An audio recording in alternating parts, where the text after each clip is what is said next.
Subscribe now and press the bell icon. Never miss an update. الصلاة والسلام على أشرف الأنبياء وسادة الأتقياء وسيد المرسلين سيدنا وحبيبنا محمد وعلى آله وأهل بيته وصحبه أجمعين. أما بعد، فقد قال الله تبارك وتعالى: إن هذا القرآن يهدي للتي هي أقوم ويبشر المؤمنين الذين يعملون الصالحات أن لهم أجرا كبيرا. وقال تعالى: ظهر الفساد في البر والبحر بما كسبت أيدي الناس ليذيقهم بعض الذي عملوا لعلهم يرجعون. صدق اللہ العظیم. قابل احترام معزز علماء کرام اور اس شہر سے تشریف لائے ہوئے حاضرین کرام، طلباء کے سرپرستان، بہت کم مواقع پر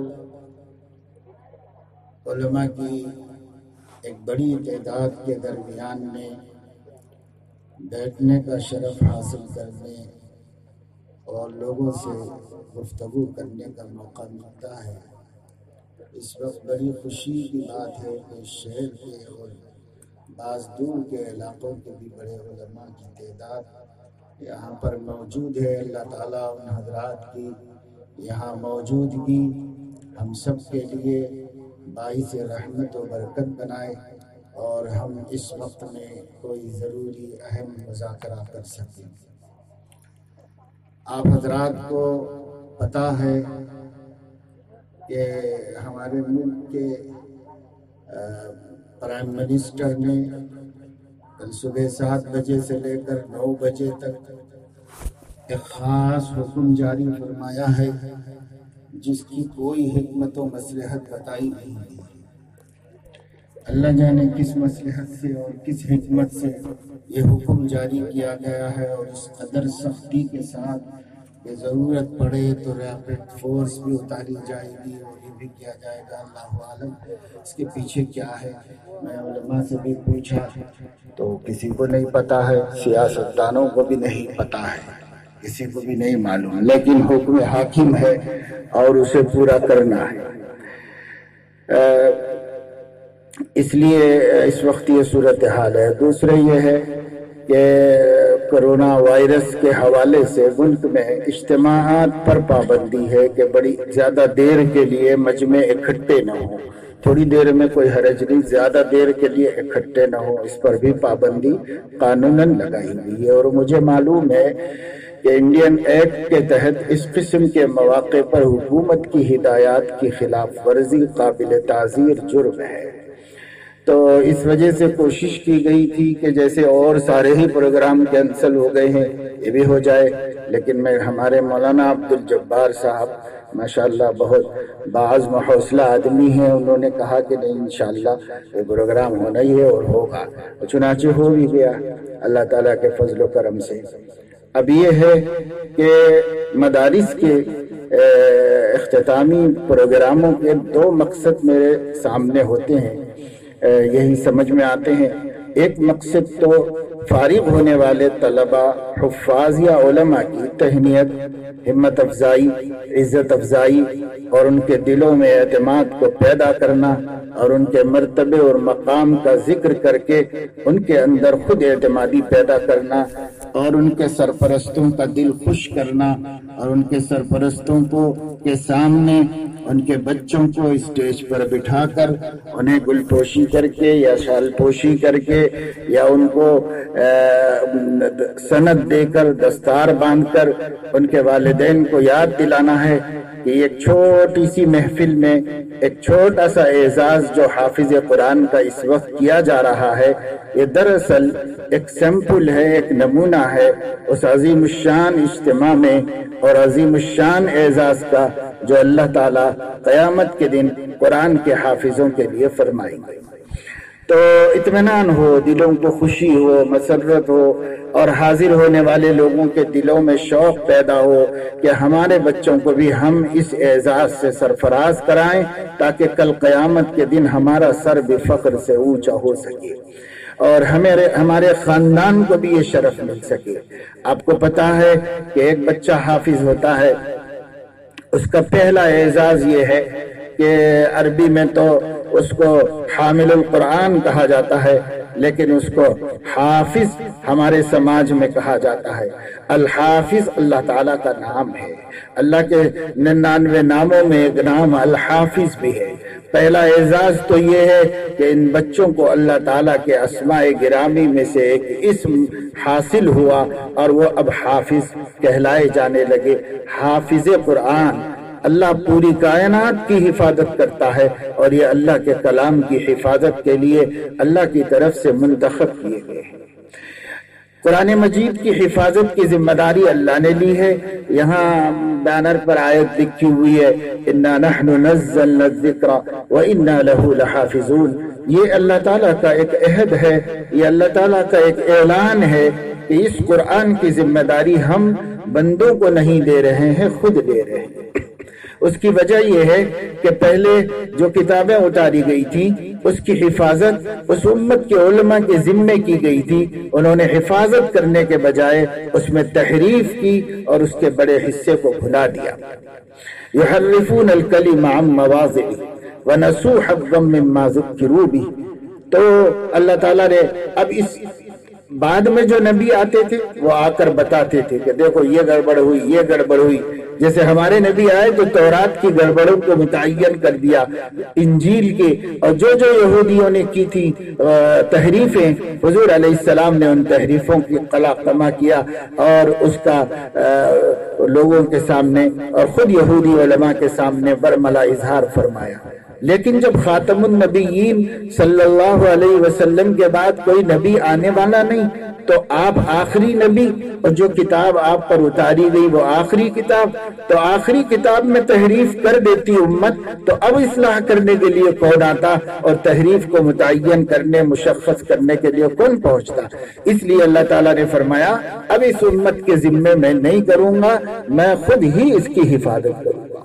چنانچہ اللہ رب العزت نے خود ہی حفاظت فرمائی، لیکن اللہ تعالیٰ نے اس دنیا کا نظام اسباب کے ماتحت بنایا ہے اور اس دنیا میں اپنے احکام کے نفاذ کو اسباب عادیہ کے ساتھ جوڑ دیا ہے، تو ظاہر ہے کہ اس دنیا میں اس کے اس عہد کو پورا کرنے اور اس کی اس حفاظت کا اعلان پورا کرنے کے واسطے ایک سبب کا دنیا میں قائم ہونا ضروری تھا۔ اللہ تبارک و تعالی شانہ نے وہ سبب یہ بنایا، اپنے ہی بندوں میں سے بعض بندوں کے قلوب کا انتخاب فرمایا اور ان کے دلوں میں اپنے کلام کی حفاظت کا غیبی سامان فرما دیا۔ اس لیے ہمیں ماننا چاہیے کہ جو بھی حافظ بنا ہے یہ اللہ کا منتخب ہے اور اللہ کا چنا ہوا ہے۔ اگر اللہ کو اس کا سینہ نہیں چاہیے ہوتا تو اللہ تعالیٰ اس کے سینے میں قرآن کو نہ بھرتا اور نہ محفوظ فرماتا۔ اس لیے اللہ تعالیٰ نے اپنے کائنات میں، اس دنیا میں، اپنی کتاب کی حفاظت کے لیے جس چیز کو دنیا کے سبب میں استعمال فرمایا ہے وہ ان بچوں کے سینے ہیں جس میں قرآن مجید محفوظ ہوا ہے۔ اس لیے دو ذمہ داریاں ہیں، ایک تو ہر حافظ قرآن اللہ کے اس انتخاب پر فخر کرے۔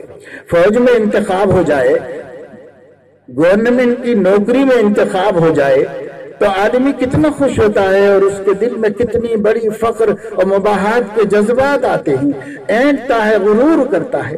اور اگر اللہ پاک کسی کو منتخب فرما دے اپنی کائنات کے نظام کے واسطے تو اللہ تعالیٰ کے ان بندوں کو کتنا خوش ہونا چاہیے۔ تو بے شک ان حافظوں کو، ان حافظوں کے والدین کو، ان کے خاندان کو، ان کی بستی والوں کو خوش ہونا چاہیے کہ اللہ نے ایک بچے کو اس لیے منتخب فرمایا کہ اس کے سینے میں قرآن کی حفاظت حفاظت کرے. اور دوسری چیز خود حافظ کی ذمہ داری ہے، وہ یہ ہے کہ وہ اس بات کا شکر ادا کرے کہ اللہ تعالیٰ نے اس کا انتخاب کیا اپنے ایک عہد کو پورا فرمانے کے واسطے. اس لیے وہ بہت بڑا انتخاب ہے. جب شکر کیا ہے؟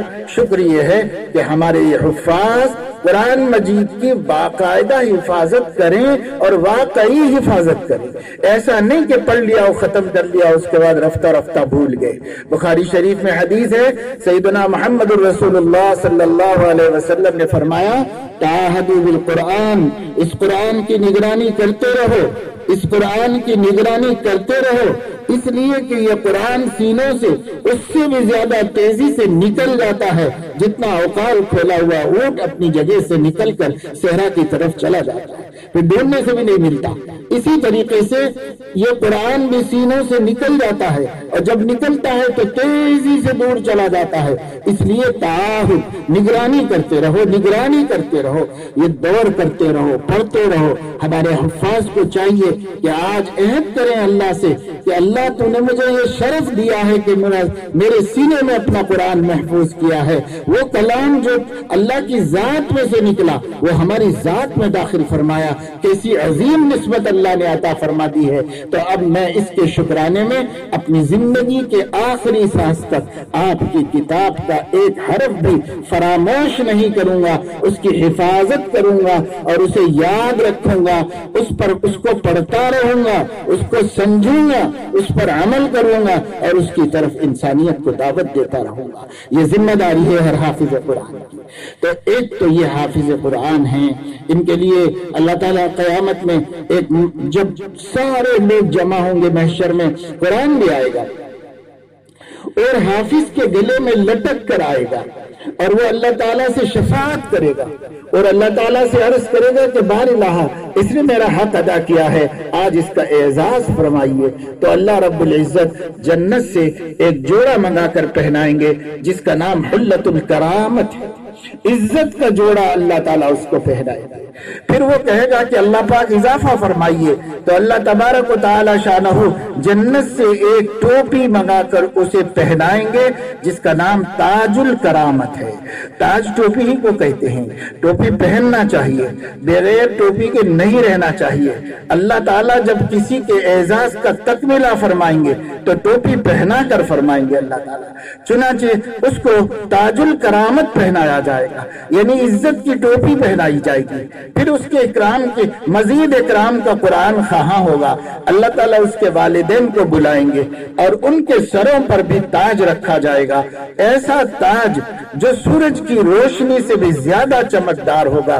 ہمارے آقا نے فرمایا سوچو ذرا، یہ کروڑوں میل کی مسافت سے روشنی دینے والا سورج جو صبح ہوتے ہی سارے عالم کو چمکا دیتا ہے اور روشن کر دیتا ہے، اگر تمہارے گھر میں اتر آئے تو روشنی کا کیا حال ہوگا. اللہ تعالیٰ ایسا تاج اس کو پہنائے گا.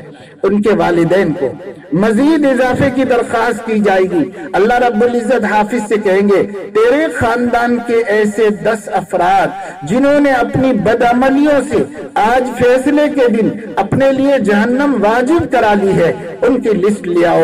میں تمہاری وجہ سے اور تمہاری طرف سے اور تمہارے اعزاز میں ان کی مغفرت کر دوں گا.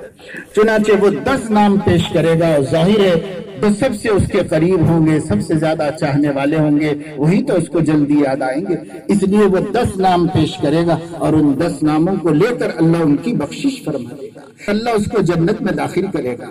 جنت میں بہت مرتبے اور درجے ہیں، لیکن حافظ قرآن جس نے قرآن کا حق ادا کیا ہے اس سے کہا جائے گا کہ اقرا ورتقی، پڑھتا جا چڑھتا جا، پڑھتا جا چڑھتا جا. ہر آیت پر ایک درجہ بلند ہے، ہر آیت پر ایک درجہ بلند ہے. جس جگہ وہ پڑھنا بند کر دے گا وہی اس کا مقام اور اس کا ٹھکانہ بنا دیا جائے گا.